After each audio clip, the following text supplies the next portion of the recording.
watching the Vodka O Australian GT Championship from the streets of Adelaide.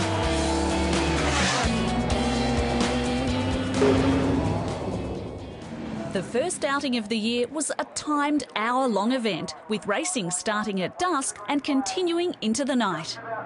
5 different cars in the top 5 positions on the grid. Clark Quinn on pole. The Mosler gets going from the rolling start. And a new season of GT racing is away. 60 minutes with a compulsory pit stop down to the first chicane. You've got to be so careful here. It's a long race. Well, it is, mate. It's an hour long. You don't want to be doing too much silly stuff here in the first part of this lap. Oh, Tony Quinn making a lunge on Kevin Weeks. Makes a mistake and tags the wall on the way through to turn 4. You can just see him there, very bumpy going into turn 4 there. The car skipped sideways, he couldn't recover it in time. Straight into the inside wall, and there's heavy damage on that right front tyre. He rejoins among the class cars. Let's have a look again. Plenty of bumps here on the inside, and that one catches him out. Absolutely, and you can actually see in the foreground there, as this was happening, Clark Quinn, massive right front lock-up going into turn 4 there too, so let's hope he doesn't damage that tyre. Love hearing the mixture of machines in GT racing. But out in front, Clark Quinn leads the way in the Mosler. Greg Crick second, who's back for another year in the Viper, the former champion, and Mark Eddy, the Audi R8, closing right in. Mark's looking racy here. It looks like he wants to really have a good go at Greg Crick and get past him. Here he comes, turn 14, it is on. Crick, oh, there's a bit of contact there too. Absolutely, you can just see the damage on the left-hand rear of Mark Eddy's car. A bit of smoke coming out there, and the damage on the right front of Greg Crick's car. So certainly not something that you needed starting a 1 hour long race. Kevin Weeks sits in 4th place in the Superlock Lamborghini. Then Dean Grant, who's driving the Porsche after his Mosler was badly damaged at Bathurst. Here's the replay, and it's just a little bit of overlap. Absolutely, you can see the bumper there. Oh, that's the Ferrari. Yeah, that's the Simonson car of Nick O'Halloran, who started the race, and Tony Quinn's managed to get the Aston Martin back to pit lane. I'd be very surprised if there wasn't quite a bit of suspension damage to that. You can see the bodywork damage, but the bodywork on these things are all carbon fibre. Just a few laps later, the racing continued, and right from the outset, the pace was frantic. Back to green, and Clark Quinn leads us away in the Mosler. 5 different cars in the top 5 positions. Great advertisement for GT racing.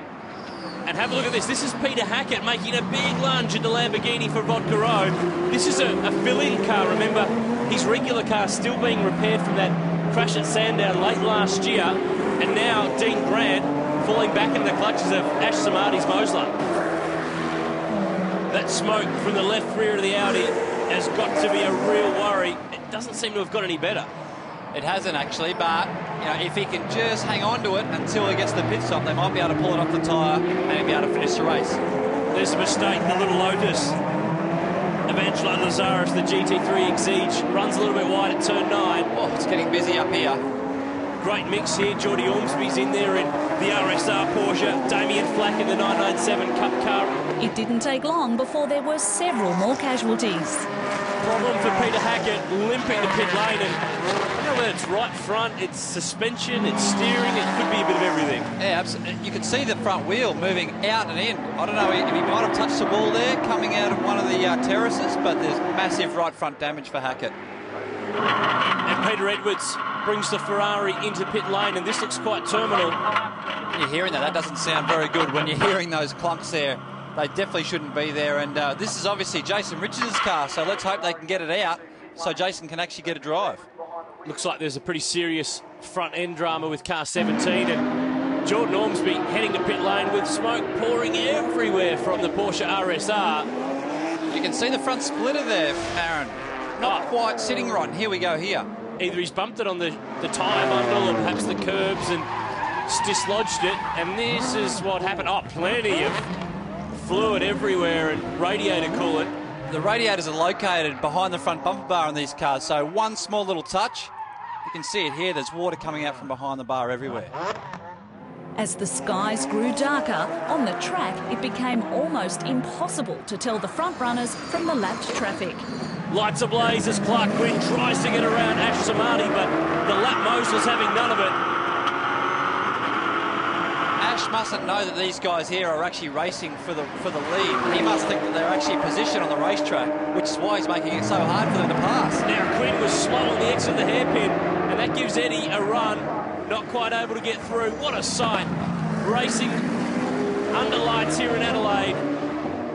It was a gripping finish to the hour-long sprint, with the first two cars separated by the smallest of margins. What a classic fight this has been. Clark Quinn is going to get home and win his first ever Australian GT Championship race, and does it by the narrowest of margins as the fireworks go off here on the streets of Adelaide. Greg Crick home in third place.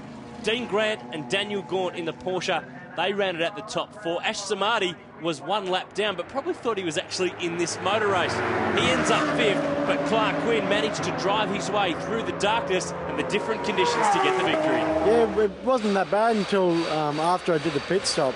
Once I come out, I just realised how dark it was, as if someone turned the lights off while I was in the pits. So when I come out, it was just incredibly dark, and it took me a couple of laps to get my bearings again. The last 10 minutes was interesting.